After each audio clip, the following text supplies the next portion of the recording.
አፍሪካን፣ አውሮፓንና መካከለኛው ምስራቅን በአንድ ሳህን ላይ አቀላቅሎ መቅመስ ቢቻል ኖሮ ያ የምግብ አሰራር የዛሬዋ መዳረሻችን ትሆን ነበር። ዛሬ የምንጎበኛት ሀገር ጠዋት ላይ በበረዶ ከተሸፈኑ ተራሮች ላይ ሸርተቴ መጫወት፣ ከሰዓት ደግሞ በሞቃታማው የሳሐራ አሸዋ ላይ ግመል እየጋለቡ ጀንበርን መሸኘት የተለመደ ነገር ነው። ይህች ሀገር ዝም ብላ ተራ ሀገር አይደለችም። በጉያዋ የቀይ ቀለም ሸራ የለበሱ ህንፃዎች፣ በቅመማ ቅመም መዓዛ የታወዱ ጥንታዊ ገበያዎችና ከሺህ ዓመታት በፊት ተሰርተው ዛሬም ድረስ በግርማ ሞገስ የቆሙ ቤተ መንግስቶችን አቅፋ ይዛለች። በለስ ቀንቶን አፈሯን ስንረግጥም ፍየሎች ዛፍ ላይ ወጥተው ምሳቸውን ሲበሉ መመልከት፣ አልፈንም ሰማያዊ ቀለም በተቀቡ የከተማ መንገዶቿ ውስጥ መንሸራሸርና ፎቶ መነሳት የግላችን ነው። ከታሪካዊ በለሶቿ እንጨልፍ ያልን እንደሆነም በዓለም ላይ እጅግ ጥንታዊ የሆነውንና ሴት ልጅ የመሰረተችውን ዩኒቨርሲቲዋን መጎብኘት እንችላለን። በዚህች ሀገር ጎዳናዎች ጎምለል እያልን አያድርስ ሆኖ በአንዲት የሀገሪቱ ኮረዳ ፍቅር ብንለከፍ ፍቅራችንን የገለጽን መስሎን የልብ ቅርጽ ምልክት ካሳየን ተበልተናል። ምክንያቱም በመዳረሻችን እንደ ተቀረው የዓለም ክፍል ልብ የፍቅር መግለጫ ምልክት አይደለም። ይልቅስ የሀገሬው ሰው ልብን በጉበት ተክቶ የወደዳትን ሴት የኔ ፍቅር ለማለት የኔ ጉበት እያለ ይጠራል። ተፈጥሮም አብዝታ በጥሩ ማዕድን የባረከቻት ሀገር ናት። ለአፈር ማዳበሪያነት ወሳኝ የሆነው ፎስፎረስን በብዛት ይገኝባታል። ሀገሪቱም የምድራችን ቁጥር 1 የፎስፎረስ አምራች ሀገርና የምድራችን 75 በመቶ የሚሆነውን የፎስፎረስ ማዕድን ክምችት ያቀፈች ናት። ደግሞ የምዕራባውያኑ የፊልም ኢንዱስትሪ በፍቅር የሚወዳት ሀገርም ጭምር ነች። መልክዓ ምድሯም ከመጽሐፍ ቅዱስ ዘመን አንስቶ እስከ የውጭ ዓለም ፍጡራን ታሪክ ሳይቀር ለመቅረጽ ምቹ ነው። እኛም ወደን አይተን ያጨበጨብንላቸው እነ ግላዲያተር፣ ደመሚ፣ ኪንግደም ኦፍ ሄቨን እና ጌም ኦፍ ትሮንስን የመሳሰሉ ታዋቂ ፊልሞች ተቀርጸውባታል። ክብራትና ክብራን እንኳን ወደ ሞሮኮ በደህና መጣችሁ። ዛሬ እኛና እርሶ ከሰሜን አፍሪካ ጫፍ ላይ ተቀምጣ ዓለምን የምትታዘበውን የባህልና የታሪክ ንግሥት የሆነችውን አገር ሞሮኮን እንጎበኛለን። በጉዞአችንም ከጥንታዊ ነገሥታቷ እስከ ዘመናዊ ስልጣኔዋ፣ ከአስደናቂ የተፈጥሮ ሀብቷ እስከ የሕዝቦቿ አኗኗር ዘይቤ፣ ልዩ ከሆነው የተፈጥሮ ገጽታዋ እስከ ኢኮኖሚዋ ሁሉንም በአንድ ላይ እንጎበኛለን። አልፈንም የቱሪስት መዳረሻዎቿም አይቀሩንም።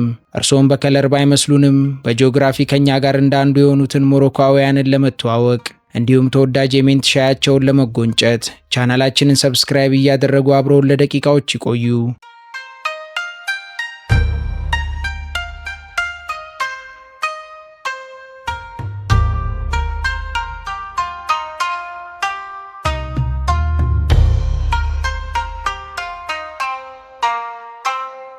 ሞሮኮ በሰሜን አፍሪካ ጫፍ ላይ እንደ ዘውድ የተቀመጠች ሀገር ስትሆን በሰሜን የሜዲትራኒያን ባህር፣ በምዕራብ ሰፊው የአትላንቲክ ውቅያኖስ ያዋስኗታል። እንዲሁም ባህር ማዶ ተሻግራ ደግሞ ከአውሮፓዊቷ ስፔን ጋር በ14 ኪሎ ሜትር ርቀት የጂብራልታሮች መጠና ማትራ ትዋሰናለች። መለስ ብላ ከኛዎቹ አፍሪካውያን ጋር ደግሞ በምስራቅ ከአልጄሪያ እንዲሁም በደቡብ ደግሞ ከሞሪታኒያ ጋር በየብስ ትገናኛለች። ከ446,000 እስከ 710,000 ካሬ ኪሎ ሜትር ሊደርስ የሚችል የቆዳ ስፋት እንዳላት የሚነገርላት ሞሮኮ በአፍሪካ አህጉር የሜዲትራኒያን ባህርና ሰፊውን የአትላንቲክ ውቅያኖስ አጣምራ የያዘች ብቸኛ ሀገር ናት። ይህ የተፈጥሮ በረከቷም ከ3500 ኪሎ ሜትር በላይ የሚረዝም የባህር ዳርቻ እንዲኖራት አስችሏል። የሞሮኮ መልክዓ ምድር ልዩና አስደናቂ ነው። የሀገሪቱን የጀርባ አጥንት የያዙትም የአትላስ ተራሮች ናቸው። እነዚህ ተራሮች ሀገሪቱን ከደቡብ ምዕራብ ወደ ሰሜን ምስራቅ ያቋርጣሉ። በዚህም ምክንያት በአፍሪካ ከፍተኛው የተራራ ጫፍ የሆነው ጀብል ቱብካል እዚህ ይገኛል። የአትላስ ተራሮች የሳሐራ በረሃን ሙቀት በመክታትም የሰሜኑን የሀገሪቱ ክፍል ለምና አረንጓዴ እንዲሆን አድርገውታል። ከተራሮቹ በስተጀርባ ደግሞ ታላቁና ሚስጥራዊ የሳሐራ በረሃ ይገኛል። እዚህ ያለው የተፈጥሮ አቀማመጥ እጅግ አስደናቂ ከመሆኑ የተነሳ በአረንጓዴ ደኖች ውስጥ እየሄድን ቆይተን ድንገት ራሳችንን በረሃ ውስጥ ልናገኝ እንችላለን። እርሶም በሞሮኮ ሆነው ከአትላስ ተራሮች እስከ ሳሐራ በረሃ በሚኖሩት ቅኝት ጠዋት በበረዶ ላይ ተንሸራተው፣ ከሰዓት በባህር ዳርቻ ዋኝተው፣ ማታ ደግሞ በበረሃ ላይ ግመል መጋለብ ይችላሉ። ሞሮኮ የአረብ፣ የበርበር፣ የአውሮፓና የአፍሪካ ባህሎች መቅለጫ ናት። ይህ ውህደትም በምግቦቻቸው፣ በሙዚቃዎቻቸው፣ በቋንቋቸውና በህንፃዎቻቸው ላይ በግልጽ ይታያል። ለምሳሌ የሞሮኮ ከተሞችን የተመለከቱ እንደሆን በፈረንሳይ የተለመዱ የካፌ አይነቶችና ጥንታዊ የአረብ መስጊዶች ጎን ለጎን ተሰርተው መታዘቦት አይቀሬ ነው። ሞሮኮ ለመኖርም ሆነ ለመጎብኘት ምቹና ደህንነቷ የተጠበቀ ሀገር ናት። ህዝቧም እንግዳ ተቀባይና ፈገግታ የማይለየው ነው። በተፈጥሮ ሀብት ረገድም ሞሮኮ የዓለም የምግብ ዋስትና ቁልፍ ናት ብሎት እየቀጠፍኩኝ አይደለም። ምክንያቱም ለዓለም ግብርና ወሳኝ የሆነው የፎስፌት ማዕድን 75 በመቶ የሚሆነው የምድራችን ክምችት የሚገኘው እዚህ በመሆኑ ነው። በተጨማሪም ውድ የሆነውና ለውበት መጠበቂያ የሚውለው የአርጋን ዘይትም የሚመረተው በብቸኝነት ከሞሮኮ ምድር ላይ ብቻ ነው። የአየር ጠባዩ እንደየቦታው ቢለያይም አብዛኛው መካከለኛና ፀሐያማ በመሆኑ ለአውሮፓውያን የክረምት መሸሸጊያ ገነት እንድትሆን አስችሏታል። ስለ አውሮፓውያን ካወራን አይቀር ምንም እንኳን አየር ንብረቷን ብለው ባይሆንም በዋናነት ሞሮኮን ምዕራባውያኑም ለፊልም ኢንዱስትሪዎቻቸው ሲሉ ደጅ ይጠኗታል። እርሶም ሞሮኮን በፊልም እንዳዩት አልጠራጠርም። ነገር ግን ሞሮኮ መሆኗን ሳያውቁ መሆኑን እርግጠኛ ነኝ። የሀገሪቱ መልክዓ ምድር እየተቀያየረ ሲሻው የጥንቷን ሮም ከፈለገም ግብፅንና ኢየሩሳሌምን መምሰል ይችላል። ከመልክዓ ምድሩ በተጨማሪም የፀሐይ ብርሃኗ ለካሜራ ጥራት ተወዳዳሪ የሌላት የፊልም መድረክ እንድትሆን አድርጓታል። ብዙዎችም የአፍሪካ ሆሊውድ ወይንም በቅጽል ስሟ ኦሊውድ እያሉ ይጠሯታል። በተለይ ዋርዛዛቴ የሚገኘው አትላስ ስቱዲዮ በስፋቱ የዓለማችን ትልቁ የተፈጥሮ ፊልም ስቱዲዮ ነው እየተባለም ይሞካሻል። እንደ ግላዲያተር፣ ደመሚ፣ ኪንግደም ኦፍ ሄቨን እና ጌም ኦፍ ትሮንስን የመሰሉ ፊልሞችም የተቀረጹት እዚሁ ነው። ሞሮኮውያን በእንግዳ ተቀባይነታቸውም አይታሙም። እንግዳ ሲመጣ በፈገግታ መቀበልና የሞሮኮን የናና ሻይ መጋበዝ የተለመደ የክብር ምልክታቸው ነው። ሻይ እዚህ መጠጥ ብቻ አይደለም፣ የጓደኝነትና የውይይት እጅ መንሻ እንጂ። የሞሮኮ ናና ሻይ በዜጎች ዘንድ የፍቅር ቋንቋ ነው። ሻዩን ሲቀዱ ወደ ላይ ከፍ አድርገው አረፋ እንዲወጣው ያደርጉታል። ከዚያም ለኔና ለእርሱ አይነቱ የሞሮኮን ውስኪ ቅመስ እያሉ በቀልድ እያዋዙ ያቀርቡታል። ሻይ ከቀረበ ጨዋታ መነሳቱ ግድ ነውና የሞሮኮን የናና ሻይ እየተጎነጨን ይህች ሀገር በዘመናት ያለፈችበትን በወርቅ ቀለም የተጻፈ ግዙፍ ታሪኳን ለመመርመር ሺህ ዓመታትን ወደ ኋላ ተመልሰን እንጓዝ።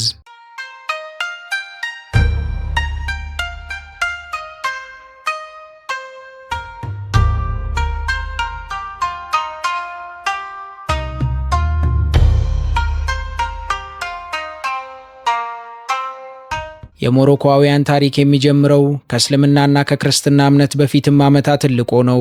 በጊዜ የኋሊትም የሀገሪቱ እውነተኛ ባለቤቶችና የመጀመሪያ ነዋሪዎች ኢማዚገን ወይም በርበሮች በመባል የሚታወቁት ጎሳዎች ሆነው እናገኛቸዋለን። እነዚህ ህዝቦች ከክርስቶስ ልደት በፊት ጀምሮ ጠንካራ ማህበረሰብ መስርተው በሰሜኑ የአፍሪካ ክፍል ይኖሩ እንደነበረ ታሪክ ያትታል። ከዚያም ሮማውያን፣ ፊኒካውያን እና ካርቴጃውያን አካባቢውን ተቆጣጥረውት ነበር። በተለይም የሮማውያን አሻራ የሆነችው ቮሉቢሊስ የተባለችው ጥንታዊ ከተማ ፍርስራሽ አሁንም ድረስ በሞሮኮ ይገኛል። በጊዜው እነዚህ ሁሉ ለውጦች በግዛታቸው ቢደረጉም በርበሮች ግን ማንነታቸውን አሳልፈው አልሰጡም ነበር። ይልቁንም ባህላቸውን ጠብቀው ቆዩ። ኋላም በሰባተኛው ክፍለ ዘመን እስልምና ወደ ሰሜን አፍሪካ ሲገባ የሞሮኮ ታሪክ ላይ አዲስ ምዕራፍ ተከፈተ። በ788 ዓመተ ምህረት ኢድሪስ ቀዳማዊ የተባሉ መሪ ከመካከለኛው ምስራቅ በመምጣት የመጀመሪያውን የእስልምና ስርወ መንግስት ወይም ኢድሪሲድ ዳይናስቲን መሰረቱ። ዛሬ ላይ ያለችው ኤፌስ ከተማም የተመሰረተችው በዚህ ወቅት ነበር። ከዚያም እንደ አልሞራቪድና አልሞሃድ ያሉ ግዙፍ ኢምፓየሮች ተነሱ። አልሞራቪዶች ከደቡብ በረሃ የተነሱት የበርበር ተዋጊዎች ሲሆኑ ማራኬሽ የተባለችውን ከተማም የመሰረቱት እነሱ ነበሩ። በኃያልነት ዘመናቸውም ግዛታቸውን በማስፋፋት እስከ ደቡብ ስፔኗ አንዳሉሺያ ድረስ አስተዳድረዋል። አልሞሃዶች ደግሞ የህንፃ ጥበብ አፍቃሪዎች ነበሩ። በዘመናቸውም በራባት የሚገኘውን የሐሰን ግንብና በማራኬሽ የሚገኘውን የኩቱቢያ መስጊድ ገንብተዋል። በዚህ ዘመን ሞሮኮ የሳይንስ የፍልስፍናና የሕክምና ማዕከል የመሆን በለስ ገጥሟት ነበር። ዛሬ የምናያቸው ውብ መስጊዶችና የህንፃ ጥበቦችም የዚህ ዘመን ትሩፋቶች ናቸው። በመቀጠልም ሳዲያኖች ሞሮኮን ተረከቧት። በ16ኛው ክፍለ ዘመን የተነሱት እነዚህ ነገስታት ፖርቹጋሎችን በታዋቂው የሶስቱ ነገስታት ጦርነት ወይም ባትል ኦፍ ትሪ ኪንግስ ድል በማድረግ የሞሮኮን ክንደብርቱነት ለዓለም አሳዩ። ሞሮኮንም ከኦቶማን ቱርኮች መስፋፋት ጠብቀው ያቆዩት እነሱ ነበሩ። ሞሮኮን በሳዲያኖች ዘመን ታፍራና ተከብራ ቆይታ ከ17ኛው ክፍለ ዘመን ጀምሮ እስካሁን ድረስ እየገዛ ያለው የአላዊት ስርወ መንግስት ስልጣኑን ተቆጣጠረ። የዚህ ስርወ መንግስት የዘር ሐረግም በቀጥታ ከነብዩ መሐመድ ቤተሰብ ስር እንደሚመዘዝ ይታመናል። አሁን ያሉት ንጉሥ የዘር ሐረግም ከዚሁ ከ17ኛው ክፍለ ዘመን ጀምሮ ከነበረው የአላዊት ቤተሰብ የሚመነጭ ነው። ነገር ግን በ20ኛው ክፍለ ዘመን መባቻ ላይ አውሮፓውያን አይናቸውን በሞሮኮ ላይ ጣሉ። እንደ አውሮፓውያን አቆጣጠር በ1912 ዓመተ ምህረት ፈረንሳይና ስፔን ስምምነት ፈጽመው ሞሮኮን ተከፋፈሏት። ፈረንሳይ መካከለኛውንና ደቡቡን፣ ስፔን ደግሞ ሰሜኑንና የሳሃራውን ክፍል ያዙ። ነገር ግን ሞሮኮውያን ጨርሰው እጅ አልሰጡም ነበር። በሰሜን አብዱል ከሪም አልካታቢ የተባለ ጀግና የአውሮፓን ዘመናዊ ጦር በሽምቅ ውጊያ እያርበደበደ ታሪክ ሰራ። በሌላ በኩል ሱልጣን መሐመድ አምስተኛ ከህዝቡ ጋር በመሆን የነጻነት ትግሉን መሩ። ፈረንሳዮችም ንጉሱን ወደ ማዳጋስካር ቢያግዙትም ህዝቡ በአደባባይ ወጥቶ ንጉሳችንን መልሱ በማለት አገሩን እግር በእግር አደረገው። በመጨረሻም በ1956 ፈረንሳይ እጅ ሰጠች። ሞሮኮም ነጻነቷን አወጀች። ከነጻነት በኋላም ንጉስ ሐሰን ሁለተኛ ሀገሪቱን አረጋግተው መሩ። ፈረንሳይ እጅ ሰጥታ ሞሮኮ ነጻ ብትወጣም ነገር ግን የሳሃራው ክፍል በስፔን ግዛት ስር እንደነበረ ቆይቶ ነበር። ቆይቶም እንደ አውሮፓውያን አቆጣጠር በ1975 አረንጓዴው ጉዞ ወይም ግሪን ማርች የተሰኘ ታላቅ ታሪካዊ ክስተት ተፈጠረ። 350 ሺህ የሚሆኑ ሞሮካውያን ቁርአንና የሀገራቸውን ባንዲራ በመያዝ ወደ ደቡብ ማለትም ወደ ምዕራባዊ ሳሃራ በመጓዝ ያለምንም ጥይት ስፔንን አስወጥተው መሬታቸውን አስመለሱ። ይህንን ተከትሎ ሞሮኮ ሙሉ በሙሉ ከአውሮፓውያን ቅኝ ግዛት መላቀቅ ቻለች። ከዳግማዊ ነጻነት በኋላ እንደ አውሮፓውያን አቆጣጠር በ1999 አሁን ያሉት ንጉስ መሐመድ ስድስተኛ ወደ ስልጣን ወጡ። እሳቸው ስልጣኑን ከያዙ በኋላም ሞሮኮ በአፍሪካ የኢኮኖሚና የዲፕሎማሲ ማማ ላይ መውጣት ቻለች። ዛሬ ላይም ዘመናዊ ባቡሮች፣ ግዙፍ ወደቦችና የፀሐይ ኃይል ማመንጫዎች የዘመናዊቷ ሞሮኮ መገለጫዎች ሆነዋል።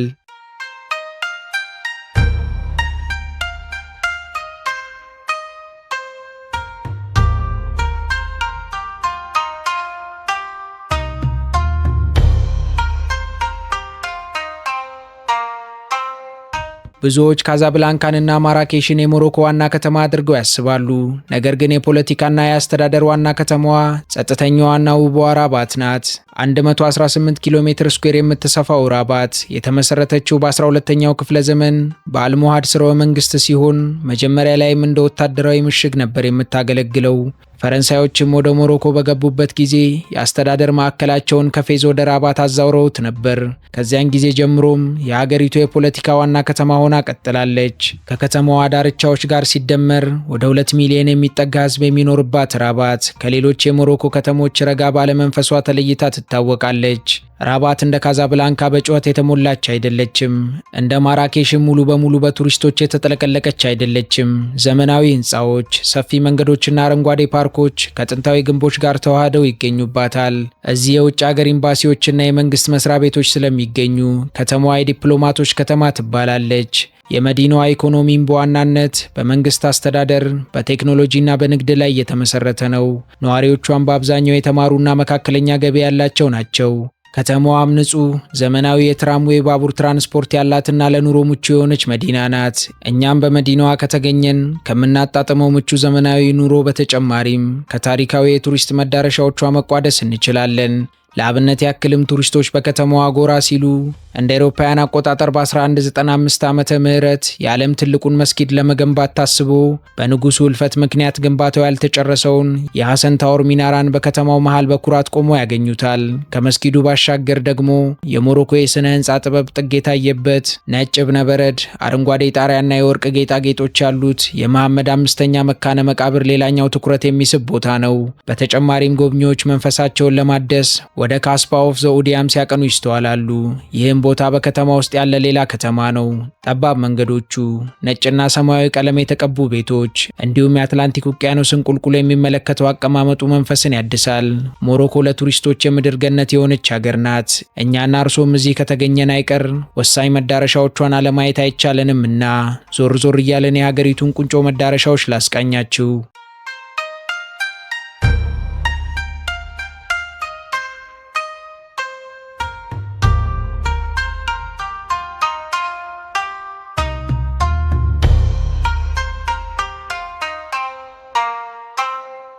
ሞሮኮ የበረሃና የውቅያኖስ፣ የጥንትና የዘመናዊነት፣ የቀለምና የቅመማ ቅመም መስተጋብር የፈጠራት ድንቅ ምድር ናት። በሞሮኮ ምድር ጉዟችንን የምንጀምረውም የሀገሪቱ የኢኮኖሚ ትንፋሽ ከሆነችውና በዘመናዊነት ከተዋበችው ካዛብላንካ ነው። በካዛብላንካ ከተማ ከተገኘን አይቀር በከተማዋ የሚገኘውን የአርኪቴክቸር ጥበብ ቁንጮ የሆነውን የሐሰን ሁለተኛ መስጊድ ላይ አሃዱ ብለን ጉዟችንን እንጀምር። ይህ መስጊድ በዓለም ላይ ካሉ እጅግ ግዙፍ መስጊዶች አንዱ ብቻ ሳይሆን የግንባታ ጥበቡ ሰውንም የሚያፈዝ ጭምርም ነው።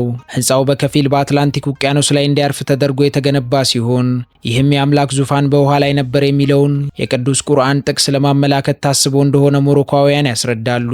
ይህ መስጊድ በውስጡ 25000 ምዕመናንን በውጭው አደባባይ ደግሞ 80000 ሰዎችን የመያዝ አቅም አለው። የሚናራው ርዝመት 210 ሜትር ሲሆን ማታ ማታ ወደ መካ የሚያመላክት የሌዘር ጨረርም ይተኩሳል። የወለሉ የተወሰነ ክፍል ከመስታወት የተሰራ ስለሆነ ምዕመናን ከስራቸው የሚወዛወዘውን የውቅያኖስ ማዕበል እያዩ መስገድ የሚችሉበት መስጊድ ነው። እኛም በመስጊዱ ከተገኘን የመስጊዱን ግዙፍ የቲታኒየም በሮች፣ በእጅ የተጠረቡትን የሞዛይክ ግድግዳዎችና የዝግባ እንጨት ጣሪያዎች በመመልከት መደመም እንዲሁም የባህርን ንፋስ እየተቀበልን በግቢ ውስጥ መመላለስና መንፈስን ማደስ እንችላለን። በአስደናቂው መስጊድና በውቅያኖሱ መስተጋብር ተደመን ስናበቃ ደግሞ የታሪክ ማህደር ወደ ሆነችው ወደ መካከለኛው ክፍል ይዣችሁ ልሂድ። የሱልጣኑ ሀያል ከተማ ሜክነስ ላይ ደርሰናል። ሜክነስ በ17ኛው ክፍለ ዘመን በሱልጣን ሙላይ ኢስማኤል የተገነባችና የሞሮኮ ቨርሳይ በመባል የምትታወቅ ታሪካዊ ከተማ ናት። የከተማዋ ዋና ተምሳሌትም ባቢ ማንሱር የተሰኘው ግዙፍ በር ነው። ይህ በር በሰሜን አፍሪካ ካሉ እጅግ ያማሩ በሮች አንዱ ሲሆን በሩ የተሰየመውን በህንፃው አርክቴክት ኤል ማንሱር ስም ነው። ይህ መስህብ አረንጓዴና ነጭ የሴራሚክ ጌጣጌጦች በላዩ ላይ ተለጥፈውበት የጥንት ንጉሳውያንን ክብር ያበስራል። በተጨማሪም ሄሪ ኢስዋኔ የተባለው ግዙፍ የእህል መጋዘንና የፈረስ ማረፊያ እዚህ ይገኛል። ይህ ቦታ በወቅቱ ለ12000 ፈረሶች ማረፊያ ሆኖ ያገለግል እንደነበረ ታሪክ ይመሰክርለታል። ህንፃው የተፈጥሮ ማቀዝቀዣ እንዲኖረው ተደርጎ በወፍራም ግድግዳዎች ስለታነጸም እንደ ምቹ የእህል ጎተራነት ያገለግል ነበር። እኛም እዚህ ተገኝተን በዚህ ግዙፍ ቅርስ ውስጥ እየተዘዋወርን የድሮ ነገስታትን የአኗኗር ዘይቤ በምናብ መሳል እንችላለን። በተጨማሪም የጥንቱን እስር ቤት ጨለማና ሚስጥራዊነት መቃኘትም የግላችን ነው። ከሜክነስ አስደናቂ ቆይታ በኋላ ደግሞ የሞሮኮን መንፈሳዊ ልብና ጥንታዊት ነፍስ ወደምታስተናግደው የፌዝ ከተማ ይዣችሁ ልሂድ። ፌዝ በዓለም ላይ መኪና የማይገባበት ትልቁን የከተማ ክፍል የያዘች ከተማ ናት። እዚህ ጊዜ የቆመ ይመስላል። ፌዝ በዩኔስኮና በጊነስ የዓለም መዝገብ መሰረት በዓለም ላይ ቀጣይነት ያለው የመጀመሪያው ዲግሪ ሰጪ ዩኒቨርሲቲን ያቀፈች ከተማም ናት። በ859 ዓመተ ምህረት ፋጢማ አልፊሪ በተባለች ሴት የተመሰረተው የአልቀራዊን ዩኒቨርሲቲ በዋናነት ጎብኚዎች ደጅ የሚጠኑት ቦታ ነው። በተጨማሪም ቹዋራ ታነሬ የተባለው የቆዳ ፋብሪካ ሌላኛው አስደናቂ መዳረሻ ነው። እዚህ ከ11ኛው ክፍለ ዘመን ጀምሮ በተመሳሳይ ባህላዊ መንገድ ቆዳ በእርግቦች ኩስ፣ በኖራና በቀይ ለፓፔ አበባ እንዲሁም እንደ ቢጫ ሳፍሮን ባሉ የተፈጥሮ ቀለማት ይነከራል። እኛም ጠባብና ላብራቶሪ በሚመስሉት 9000ዎቹ የፌዝ መንገዶች ውስጥ እየተጠፋፋን ደግሞም እየተገናኘን በቆዳ ፋብሪካው ዙሪያ ካሉ ሰገነቶች ላይ በመውጣት ሰራተኞቹን በቀለም ጉድጓዶች ውስጥ ገብተው ቆዳ ሲረግጡ መመልከት እንችላለን።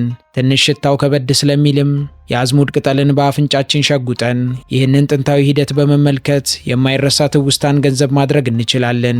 ከፌዝ ጥንታዊ ሽታና ግርግር ወጥተን ስናበቃ ደግሞ ወደ ሰሜን ተራሮች ቀዝቃዛና ጸጥተኛ ዓለም ይዣችሁ ሄጄ ሼፍ ሻኦን ላይ እንከትም። በሪፍ ከተማዎች ጉያ የተሸሸገችው ሼፍ ሻኦን ህልም የምትመስል ከተማ ናት። እዚህ መላ ከተማዋ ቤቶቹ፣ መንገዶቹ፣ ደረጃዎቹና ግድግዳዎቹ ሰማያዊ ቀለም ተቀብተዋል። ይህ ልማድ እንደ አውሮፓውያን አቆጣጠር በ1930ዎቹ ከአውሮፓ የሸሹ አይሁዳውያን ስደተኞች ያመጡት ሲሆን እዚህ ሰማያዊ ቀለም ሰማይንና ገነትን በማስታወስ መንፈሳዊ ህይወትን እንደሚያመላክት ይታመናል።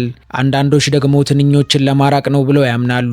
ከተማዋም እንደ አውሮፓውያን አቆጣጠር በ1471 ለምሽግነት የተመሰረተች ናት።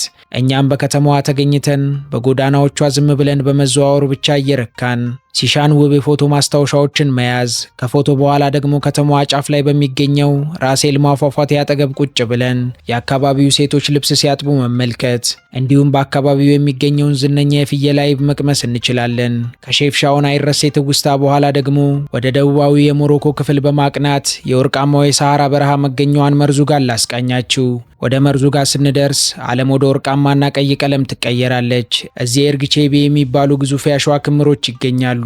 ይህ ቦታ የተፈጥሮ ግዝፈት የሚታይበት የአሸዋ ክምሮቹም እስከ 150 ሜትር ከፍታ ያላቸው ናቸው። የንፋስ አቅጣጫን ተከትለውም ቅርጻቸውን በየጊዜው ይቀያየራሉ። እዚህ ዝምታው የሚጮህ ይመስላል። ፍጹም የሆነ ጸጥታን መቀመጫው በዚሁ ነው። እኛም በግመል ተሳፍረን ወደ በረሃው ጥልቀት በመግባት ጀንበር ስትጠልቅ አሸዋ የሚኖረው ቀለም ከወርቅ ወደ ደም ግባት ሲቀየር በማየት ልባችንን ማስፈንጠዝ እንችላለን። ካሻንም ምሽታችንን በባህላዊ የበርበር ድንኳኖች ውስጥ በማሳለፍ በከበሮ ምት በታጀበ ዳንስ መዝናናት እንችላለን። ወደ ላይ ካማተርን ደግሞ ሰማይ በቢሊዮን በሚቆጠሩ ከዋክብት ሲሞላ ማየት ሌላኛው በረከታችን ነው። ከበረሃው ሙቀት ስንመለስ ደግሞ ዳዴስ ቫሊ ይጠብቀናል። ዳዴስ ቫሊም በተፈጥሮ በተጠረቡ ቀይ አለቶች የሚታወቅ ስፍራ ነው። እዚህ የዝንጀሮ ጣቶች ወይም ማንኪ ፊንገርስ የሚባሉ አለቶች አሉ። የአለቶቹም ቅርጽ ልክ እንደ ሰው ወይም እንደ ዝንጀሮ ጣቶች የተሸበሸበ ነው። እንዲሁም እዚህ ቦታ ዲስትሪን የተባለው ጠመዝማዛማ መንገድ በተራራው ላይ እንደ እባብ ተጠምጥሞ ይታያል። ይህ አካባቢ ለዘመናት የንግድ መስመር የነበረ ሲሆን በቦታው በርካታ ምሽጎች ፈራርሰው ይታያሉ። እኛም መኪናችንን አቁመን የተፈጥሮን ድንቅ ስራ ፎቶ እያነሳን የአካባቢውን አረንጓዴ የግብርና መንደሮችና ቀይ አፈር በማነጻጸር የእግር ጉዞ ማድረግ እንችላለን። ይህን የአይን ምግብ የሆነ መዳረሻ ተሰናብተን ስናበቃ ደግሞ የፊልም ኢንዱስትሪው መናኸሪያ ወደ ሆነችው ታሪካዊዋ መንደር ዋርዛዛቴና አይት ቤን ሃዱ ይዣችሁ ልሂድ። ዋርዛዛቴ በረሃው በር እየተባለችም ትታወቃለች። እዚህ ወጣ ብሎ የሚገኝ አይት ቤን ሃዱ የተባለ ዋና መስህብ አለ። አይት ቤን ሃዱ ከአፈርና ከጭቃ የተገነባ ጥንታዊ የመኖሪያ ምሽግ ሲሆን ይህ በዩኔስኮ የተመዘገበ ቅርስ የደቡብ ሞሮኮን የሸክላ ህንፃ ጥበብ ፍጹም በሆነ ሁኔታ ያሳያል። ቦታው ለብዙ ታዋቂ ፊልሞች ማለትም እንደ ግላዲያተር፣ ጌም ኦፍ ትሮንስ እና ደመሚ ለመሰሉ ፊልሞች የቀረጻ ቦታ ሆኖም አገልግሏል። እኛም በምሽጉ ጠባብ መንገዶች ላይ ወደ ላይ እየወጣን በየቤቱ የሚሸጡትን የጥበብ ስራዎች መጎብኘትና መሸመት እንችላለን። በተጨማሪም የኮረብታው ጫፍ ላይ ደርሰን አካባቢውን ቁልቁል መመልከትም የግላችን ነው። ከኮረብታው ድንቅ እይታ በኋላ ደግሞ ታላቁን የአትላስ ተራራ አቋርጠን የሞሮኮ የቱሪዝም እምብርት ወደ ሆነችው ማራኬሽ ወይም ቀዩዋ ከተማ እንጓዝ። ማራኬሽ የስሜት ሕዋሳትን የምትፈታተን ከተማ ናት። ቀይ ቀለም ባለው አፈር በተሰሩት ህንፃዎቿ ምክንያት ቀዩዋ ከተማ እየተባለችም ትጠራለች። የከተማዋ ምልክት የሆነው የኩቱቢያ መስጊድ በ12ኛው ክፍለ ዘመን የተገነባ ሲሆን ለሌሎች የሞሮኮ መስጊዶች እንደ አብነት ያገለገለ ነው። ወደ መስጊዱ ውስጥ ሙስሊም ያልሆኑ መግባት ባይችሉም ውጫዊ ውበቱና የአትክልት ስፍራው እጅግ ያማረና ሳቢ ነው። በተጨማሪም እዚህ ሌላኛው ድንቅ ቦታ የባህያ ቤተ መንግስት ሲሆን ጣሪያው በእንጨት ቅርጻ ቅርጽና በወርቅ ቀለም ያጌጠ ገጽታን የተጎናጸፈ ነው። በማራኬሽ ዞር ዞር ስንልም የከተማዋ ልብ ጀማል ፈና አደባባይ ሆኖ እናገኘዋለን። እዚህ አደባባይ ላይም እባብ የሚያስደንሱ ጦጣ የሚያጫውቱና ተረት ተረት የሚናገሩ ሰዎች ይገኛሉ። ማታ ማታ ደግሞ አደባባዩ ወደ ግዙፍ የራት ግብዣ መድረክነት ይቀየራል። በተጨማሪም በገበያዎች ውስጥ ያለው የብርቱካን የቅመማ ቅመምና የቆዳ ውጤቶች ሽታ መንፈስንና አይምሮን የማርካት አቅም አለው። ምንም እንኳን የማራኬሽ ቆይታችን ማራኪ ቢሆንም ግርግር ይበዛዋልና ከግርግሩ ተላቀን የተፈጥሮ ቅዝቃዜ ወደሚገኝበት ፏፏቴ ይዣችሁ ልንጎድ የኦዙድ ፏፏቴ ላይ እንገኛለን። በመካከለኛው የአትላስ ተራሮች ውስጥ የሚገኘው ኦዙድ የሞሮኮ ረዥሙ ፏፏቴ ነው። 110 ሜትር ወደታች የሚወርደው ውሃ 3 ተደራራቢ ደረጃዎች ያሉት ሲሆን አካባቢውም የወይራ የሮማንና የለስላሳ ዛፎች መገኛ ነው። እዚህ በብዛት የሚገኙት ባርበሪ ማካክ የተባሉት የዝንጀሮ ዝርያዎች ለቦታው ልዩ ውበት ይሰጣሉ። እነዚህ ዝንጀሮዎች ከአውሮፓ ጂብራልታር ውጪ በብዛት የሚገኙትም እዚሁ ነው። እኛም በኦዙድ ፏፏቴ ከተገኘን አይቀር ከቀርከሃ በተሰሩት ትናንሽ ጀልባዎች ወደ ፏፏቴው ስር በመጠጋት የውሃውን ኃይል ማጣጣም ብሎም ለዝንጀሮዎች ኦቾሎኒ እየሰጠን ፎቶ መነሳት እንችላለን። በኦዙድ ጥሩ ትውስታን አኑረን ስናበቃ ለዛሬ መጨረሻ ማረፊያችን ወዳደረግናትና የአትላንቲክ ንግስት ወደ ሆነችው ከተማ ኤሳውራ ወይም የንፋሷ ከተማ እንጓዝ። ይህች ከተማ በጠንካራ የባህር ነፋስ ወይም አሊዝ ትታወቃለች።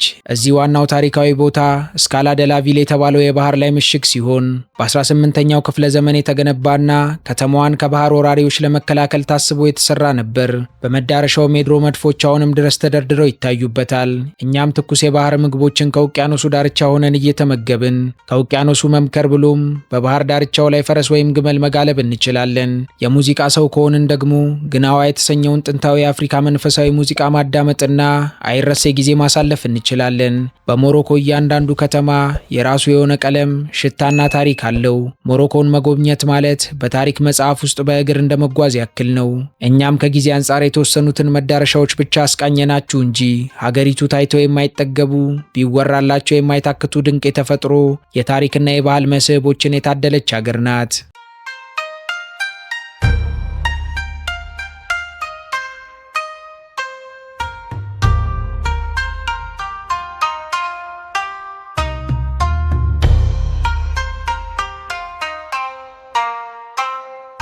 ከ38 ሚሊዮን የሚልቁት ሞሮኮውያን ቤተሰብን በጣም ያከብራሉ። አብዛኛው ህዝብ ሙስሊም ቢሆንም ሀገሪቱ ግን ለሌሎች እምነቶችም ክፍት ናት። የሞሮኮ ሰዎች ጀለባ የተባለውን ባህላዊ ልብስ እየለበሱ በሀገራቸው መምነሽነሽ የተለመደ ባህላቸው ነው። ወጣቱ ትውልድ ለቴክኖሎጂና ለዓለም አቀፍ እሳቤዎች የቀረበ ሲሆን በሀገሪቱም አረብኛና ፈረንሳይኛ ቋንቋዎች ተቀላጥፎ ይነገራሉ። ከሁለቱ ቋንቋዎች በተጨማሪም እንግሊዝኛም በስፋት የተለመደ መግባቢያ ነው። ሞሮካውያን ዘመናዊ ህዝቦች ናቸው። መንግስትም ለትምህርትና ለጤና ትልቅ ትኩረት ይሰጣል። በሞሮኮ መሰረታዊ ትምህርት ለሁሉም በነፃ የሚቀርብ ሲሆን በጤና ረገድም በሀገሪቱ የጤና ተቋማት በተለይም በከተማ አካባቢ በጣም ዘመናዊና የተደራጁ ናቸው። ምንም እንኳን በገጠሪቱ የሞሮኮ አካባቢዎች አሁንም ክፍተቶች ቢኖሩም ሀገሪቱ ብዙ የማያስወቅስ የጤና ስርዓትን መገንባት ችላለች። ዜጎቿም እግር ኳስን በፍቅር ይወዳሉ። ብሔራዊ ቡድናቸው የሆነው አትላስ ላዮንስ ድል ሲያደርግም ሀገሪቱ በደስታ ትናወጣለች። በሌላ በኩል ሞሮካውያን እንደኛ ምግብን ለብቻቸው መብላት አይወዱም። መብላት የጋራ ማህበራዊ ሁነት ነው ብለውም ያምናሉ።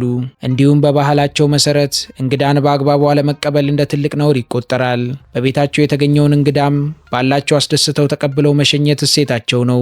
ሞሮኮ ነዳጅ ባይኖራትም በሌሎች ውድ ሀብቶች ተፈጥሮ ቀብታታለች። ዜጎቿም ከተፈጥሮ ሀብታቸው ጋር ጠንክረው በመስራት በፍጥነት እያደገ ያለ ኢኮኖሚ መገንባት ችለዋል።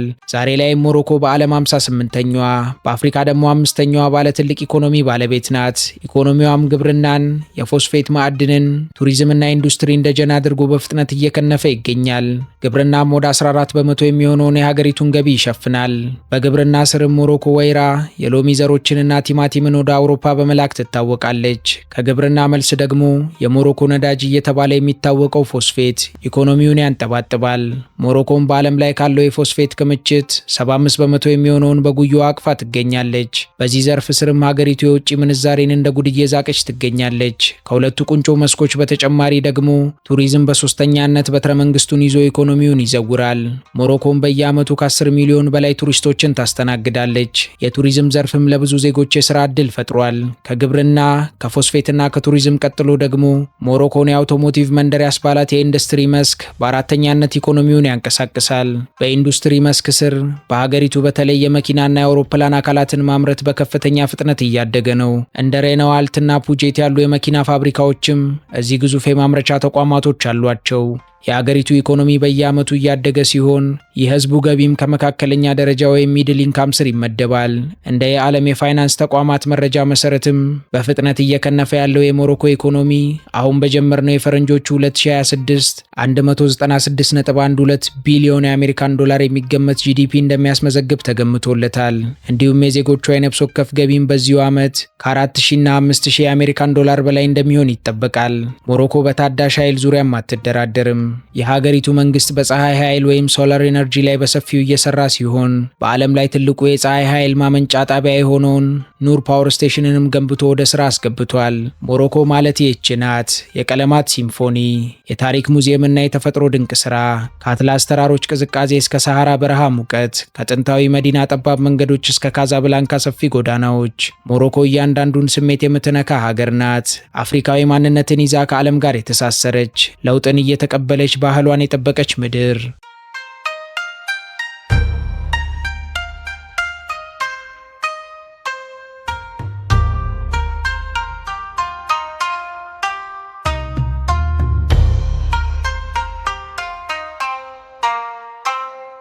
ውድ የሀገሬ ልጆች የዛሬው መሰናዷችን እዚህ ላይ ያበቃ። በቀጣይ መርሃ ግብር እስከምንገናኝ ድረስ ለቻናላችን አዲስ ከሆናችሁ ሰብስክራይብ በማድረግ ቤተሰብ ሁኑን። እንዲሁም ቪዲዮ ላይክ፣ ሼር በማድረግ አበረታቱን። እስከ ቀጣይ ቸርን ሰንብት።